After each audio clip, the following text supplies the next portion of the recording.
Greetings, adventurers! Another video inspired by articles I have been reading recently. A Tale of Two Dragons. Is D&D a game or a story? An excellent question, and I'm reminded of a famous scientist who once said, "If my achievements seem great, it is because I stand on the shoulders of giants." Dungeons and Dragons. A game? A story? Perhaps both. Or maybe something more. This question has fueled countless debates among players and dungeon masters alike. The answer, however, is not so simple. It lies somewhere in the heart of the game, in the clash between dice rolls and dramatic narratives. The question once again arises as 5 e-dunks on classic Dungeons and Dragons with the narrative that has superior storytelling dynamics over its predecessors.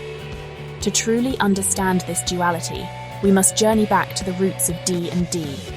We must compare and contrast the design philosophies of two of its most iconic editions, Advanced Dungeons & Dragons, AD&D, and the current edition, 5th edition, 5e.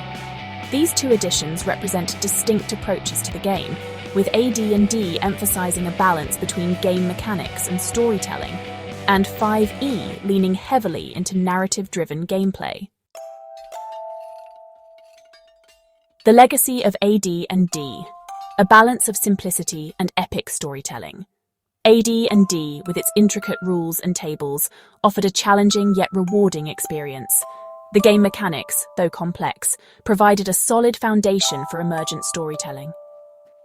Players began their journeys as fragile adventurers, their characters mere mortals in a world teeming with danger.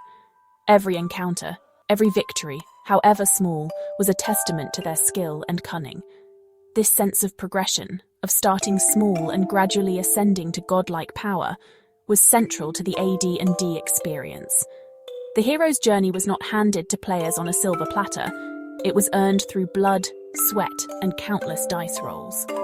This gradual climb to power fostered a deep connection between players and their characters, making each victory feel truly epic. 5th edition's narrative focus. A boon or bane for gameplay. The release of 5e marked a significant shift in DD's design philosophy. Gone were the days of complex rules and tables. In their place came a streamlined system that prioritized accessibility and narrative flow. Characters, even at low levels, possessed a certain level of narrative importance, often embarking on quests that shaped the fate of kingdoms. In addition, these characters start the game with very powerful features, making their likelihood of success very high. While this narrative-driven approach has its merits, it also comes at a cost. The streamlined mechanics, while easier to learn, can sometimes feel simplistic, lacking the depth and nuance of previous editions. The emphasis on epic storytelling from the get-go can overshadow the traditional D&D experience of starting small and gradually rising to power. The illusion of choice. How narrative can mask design flaws. Furthermore, the narrative focus of 5e can sometimes mask potential design flaws.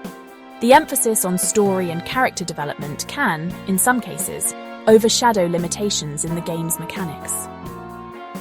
The narrative prowess of publishers like Wizards of the Coast, with their compelling campaign settings and pre-written adventures, further enhances this illusion of choice. This is not to say that 5e is without merit. It has undoubtedly brought countless new players to the world of D&D, and its focus on storytelling has created truly memorable gaming experiences. However, it is crucial to acknowledge the potential drawbacks of this approach to ensure that the heart of D&D, the delicate balance between game and story, remains intact.